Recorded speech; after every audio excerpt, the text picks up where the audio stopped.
बिस्मिल्लाहिर्रहमानिर्रहीम। अस्सलाम वालेकुम।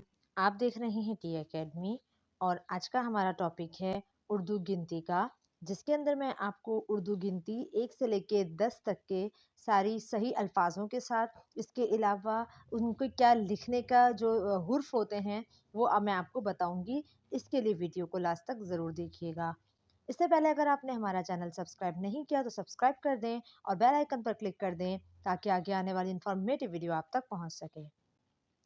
उर्दू गिनती।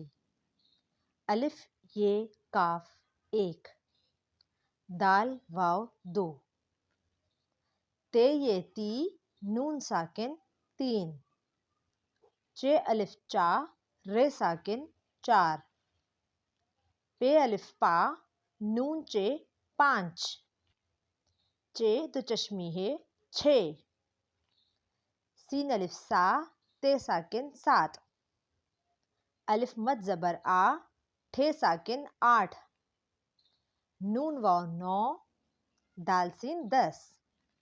अब आप इसके अंदर देखें, मैंने जब शुरू से पढ़ा तो मैंने पहले इन हुर्फों को दो दो करके जोड़ा, और अगर 3 थे कुछ ऐसे थे जिनको साथ इकट्ठा जोड़ लिया, जैसे अलिफ ये काफ 1, दाल वाव 2, ते ये ती नून साकिन 3। अगर इस तरह हम जुमलों को तोड़ तोड़ के पढ़ेंगे तो हमारे लिए ज़्यादा आसानी होगा।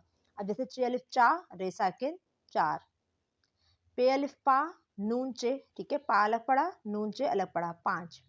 अब देखें, जब भी किसी हुर्फ के साथ दो चश्मी हे लग जाता है तो वो लफ्ज़ भारी बन जाता है, ठीक है, वो लफ्ज़ भारी बन जाता है।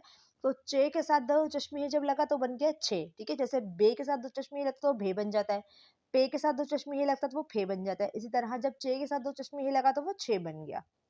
सीन अलिफ सा अलग पड़ा और ते साकिन 7, अलिफ मद ज़बर आ। अब देखें, जब टे के साथ दो चश्मी हे लगा तो टे भारी बन गया तो बन गया ठ, ठीक है। जैसे ठेला है ना, इस तरह के लफ्ज़ होते हैं। तो 8, फिर नून वाव 9 और दाल सीन 10।